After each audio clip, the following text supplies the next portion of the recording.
Hi Maisie, you're wondering what I'm doing in the garage, aren't you? You don't like to come in the garage, do you? Okay, well this is what I'm working on right now. This is the Matchless, and as you remember when I took it for a test ride it was popping a little bit on the overrun and changing the gears. So I'm pretty comfortable with the air filter here and the carburetor and the manifold, so what I suspect is a leak here, and they're just pushed in and then held by the bracket underneath. So I'm going to put some sealant in here and hopefully that will contain that air leak. You've also possibly noticed that this muffler, this silencer, is a little banged up. Ron wanted to replace this, and actually he's got a use for this anyway on another bike. So I'm going to take this off, and we've ordered a new silencer, a new muffler from Armours, and that is it, and it looks absolutely beautiful, doesn't it? So I'm going to wait until the last minute to put this on, and then before I deliver the bike back to Ron I'll put this on and it should look beautiful.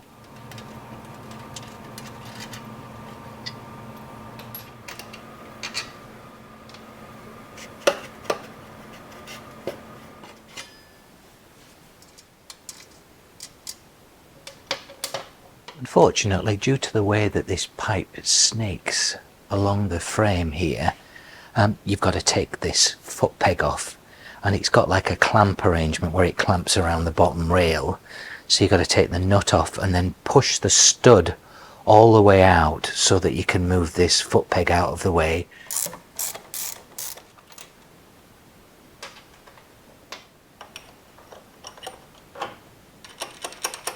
That's the pipe loose, and I've just moved it off to one side. I've also cleaned around here with a wire brush.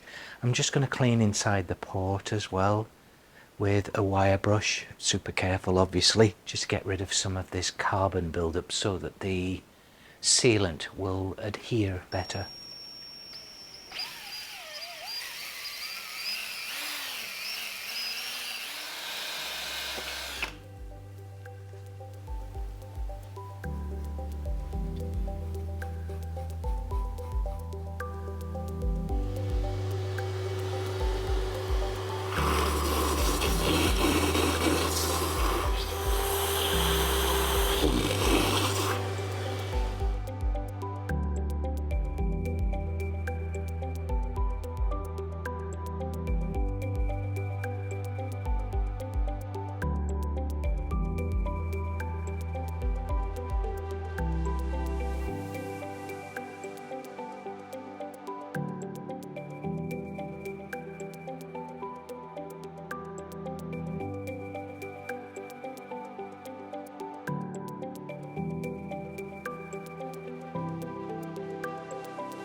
That's the exhaust back on, and hopefully that seals the deal.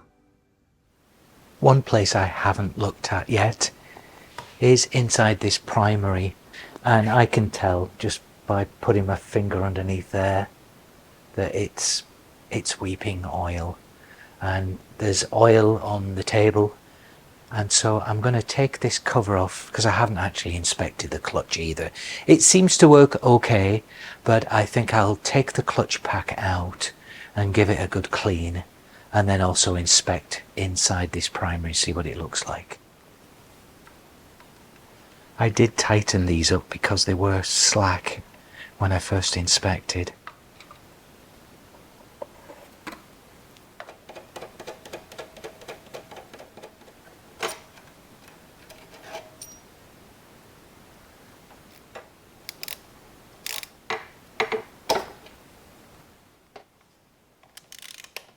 Unfortunately, I couldn't get the drain plug off, so I'm going to leave it and just remove the cover, and there's going to be some oil.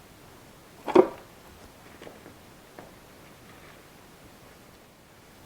that looks very nice and clean in there.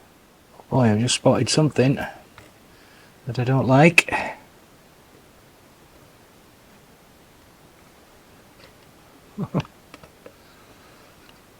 Two nuts that are hand loose. Oh my gosh, guys. Shit. Look at that. Oh. Well, Worth it just for that alone, right? I'm so glad I looked in here now. Just going to disconnect these wires so that I can pull them through the inner primary cover.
Okay, it's got me nervous. So I've taken the main nut off. I had to put the clutch back together again. I've taken the nut off. It certainly wasn't very tight. And so I've just undone that. I'm going to take the hub off now. See what lies beneath.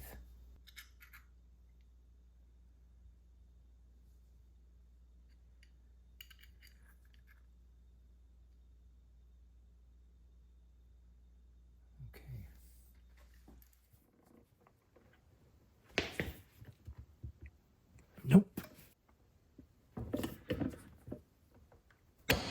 Whee!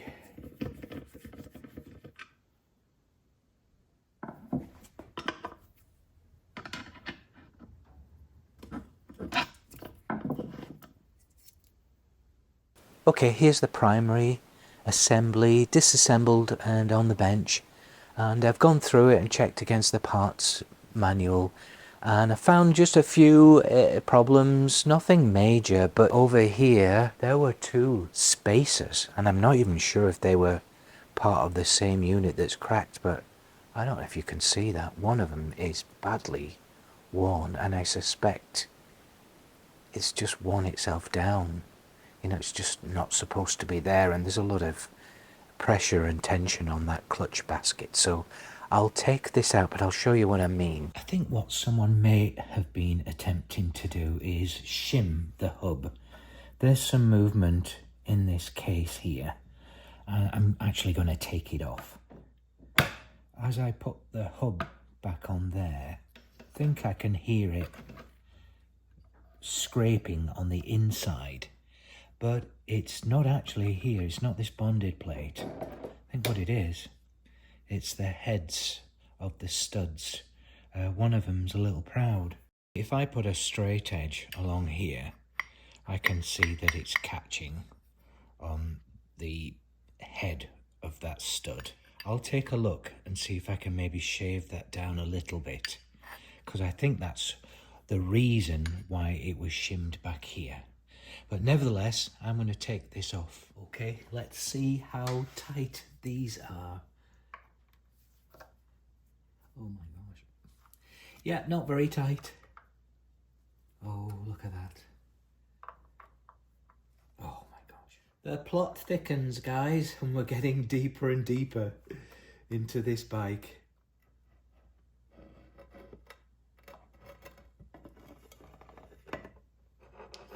I can see that there's a gasket missing. I know that. There's supposed to be a gasket on there, right?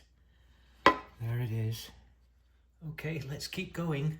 Well, this is good. Having this primary case off will give me the opportunity just to inspect everything.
Here's the primary side, all cleaned up. Everything looks very nice now. I've checked all the nuts and bolts.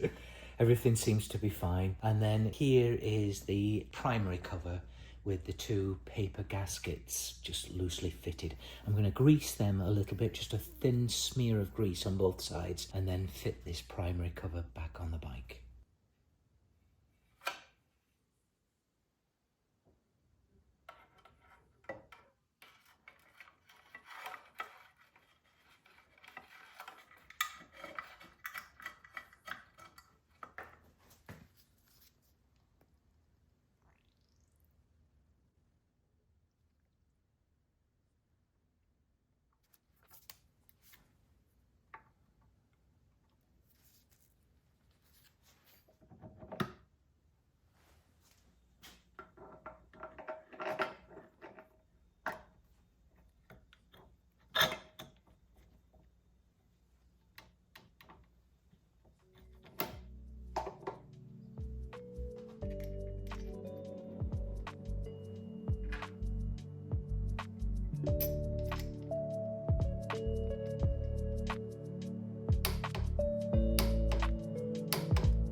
The clutch springs are pretty close, but they are slightly different lengths.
Here's the outer primary cover on the bench. It looks very nice.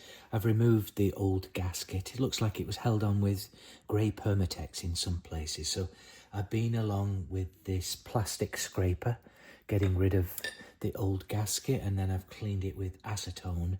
So very nice and clean, went through all the holes, cleaned all the old gasket cement out of there.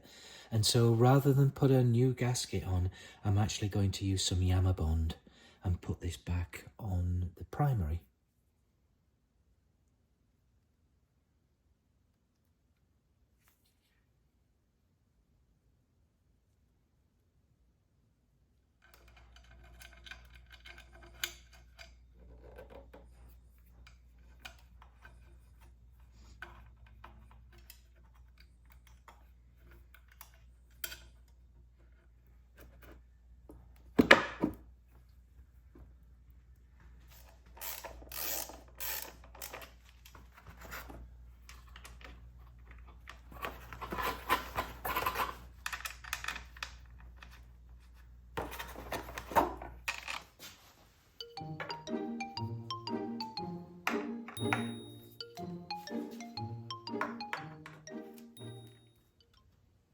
I think that's tight enough. Okay, that's the primary case back on, and it's sealed up really nicely, hopefully, and will not leak oil when I finally put it in. Did have a small heart attack. Don't know if you noticed, but I forgot to put the foot peg on. And so I'd just finished and I see the foot peg lying on the bench and I was like, oh my gosh. Anyway, luckily it did sort of wrap around that bottom rail, and I was able to just very gently tap it into place. But oh, that gave me a scare because I thought I'd have to do the whole lot again.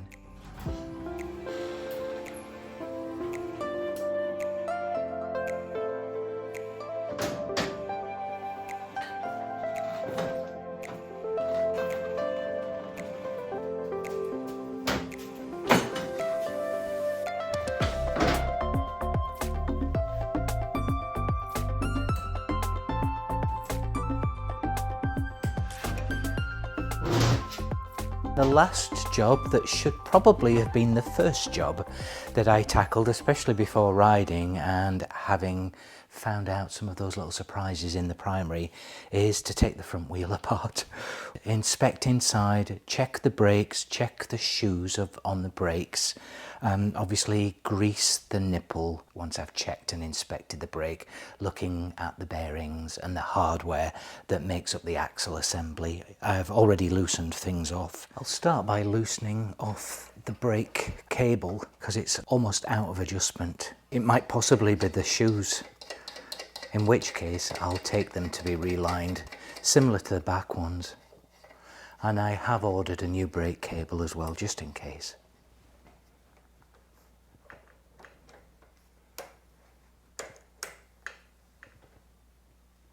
I'm just removing this brake stay nut so I can get to the back of the cable end.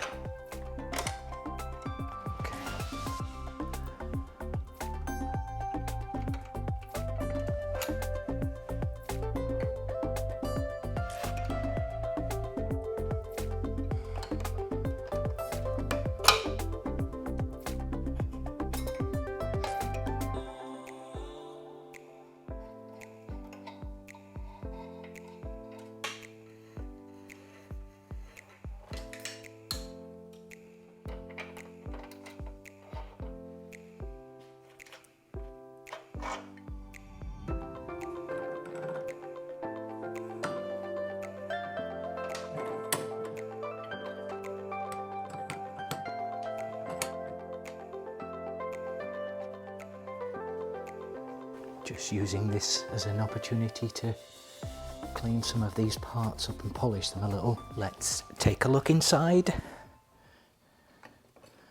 That's spinning, but it's a little off, so we'll take a look at that.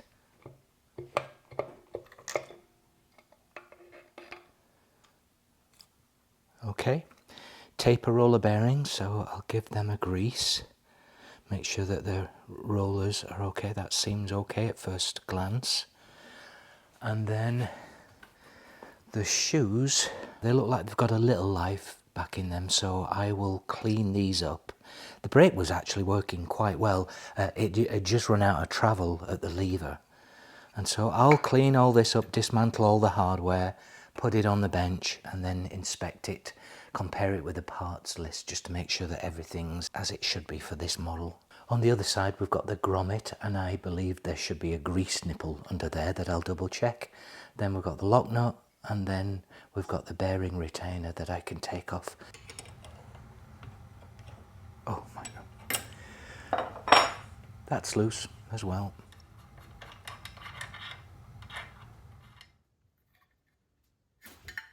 Oh no, Mike, you dropped the grommet.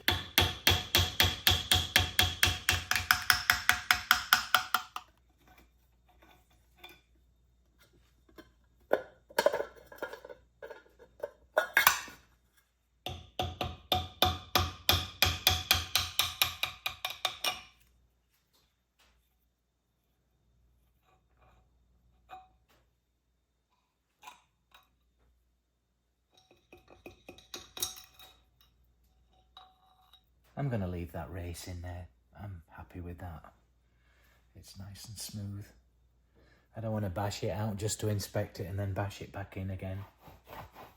Here's the front wheel assembly on the bench. I haven't looked at the brake yet, but I've been comparing all the parts here, the numbered parts with the parts list, and everything's fine except for this.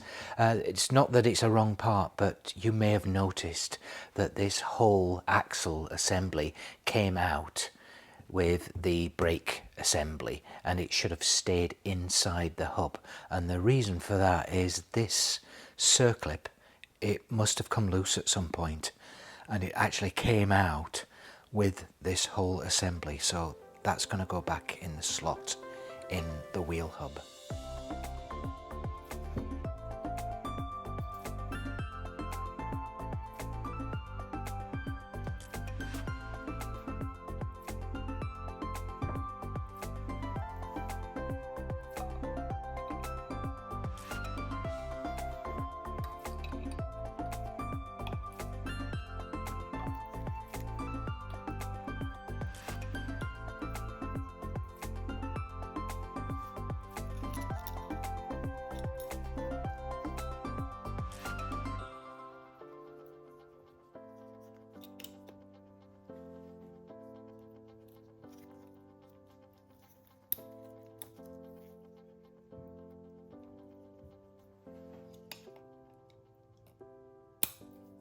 That was a reassuring click.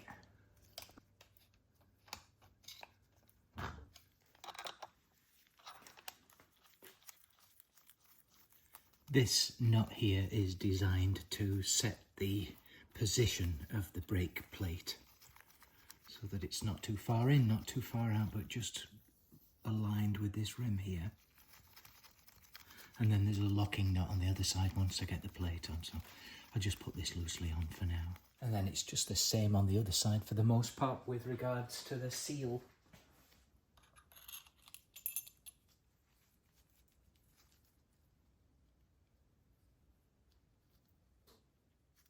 The difference on this side is that we have this adjustment ring that is used to set the tolerance of the taper bearings, and it should be 0.02 of an inch. I'm going to get that to the correct tolerance now. This is just fitting it loosely.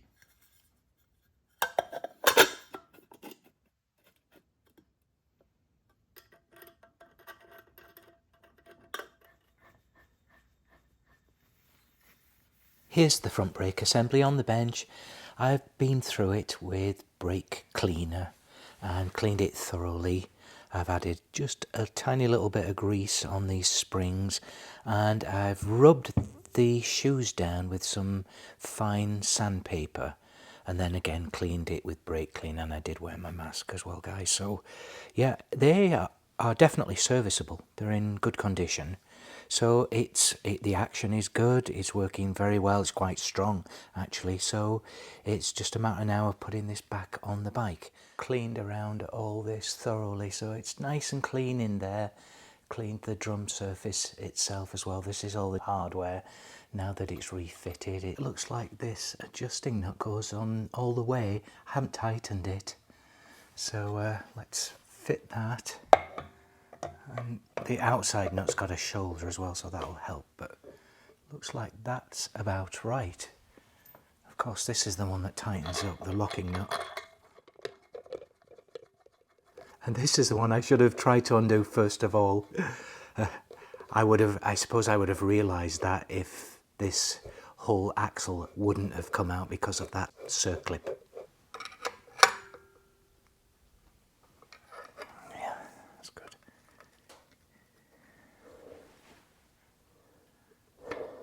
That's the wheel mounted now, and it spins great, really nice and freely. I haven't attached the brake cable yet because I've noticed that there's a significant amount of lateral side to side movement. I haven't measured the radial movement, the up and down yet, but I'm going to measure it just to see how far it is out, both up and down and left to right lateral, and then take some measurements. I've marked on the rim with a felt tip pen, a Sharpie, just to show you. And we're plus 10, plus 18, and then back to 10, 5, yes, plus 5, back to 0, thereabouts. And then this is where it goes a little crazy here. We've got 5, 10, 20, 30, 38, then back down to 10, 20, 30, minus 50, minus 60, 70, and minus 80 and minus 90 thousandths. There, as you can see that, then we're back to 80, 70, 60, 50, 40, 30, 10, 20, 30, so all over the place. That's the lateral movement. Fitted a couple of cable zip ties to the fork legs, and I've just painted the pointer so that we can see it a little more easily. I'm just going to spin the wheel to see how much it hops, so the radial movement up and down, and I think it's far worse laterally. I'm just going to spin it quite fast just to see if we can get a good sense of how much it bobs up and down.